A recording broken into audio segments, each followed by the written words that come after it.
बिस्मिल्लाहिर्रहमानिर्रहीम। अस्सलाम वालेकुम, welcome to my channel Haseena beauty tips. I am doctor Manoor और मेरे चैनल पर आपको बहुत कुछ मिलेगा, like beauty tips, health tips और बहुत सारे वसाइल। मेरे चैनल को सब्सक्राइब करने का तरीका ये है कि आपको यूट्यूब पर आना होगा, यूट्यूब पर सर्च करना होगा हसीना ब्यूटी टिप्स।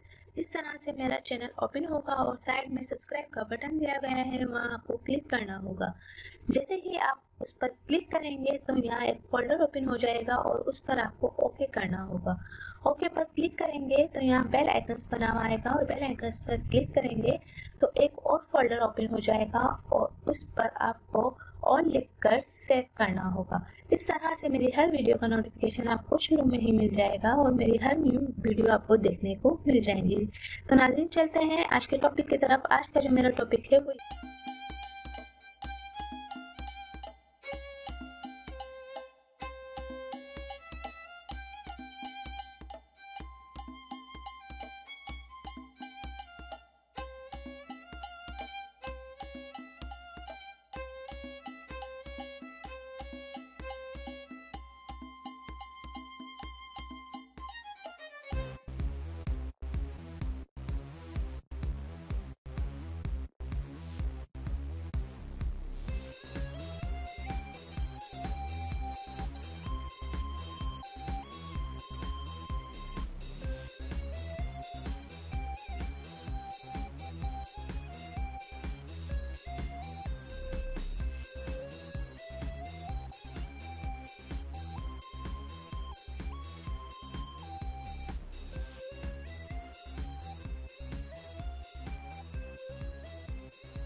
नाजरीन, एंड तक मेरी वीडियो देखने का बहुत बहुत शुक्रिया। Thanks for watching my videos and please subscribe my channel and like and share my videos. Thank you.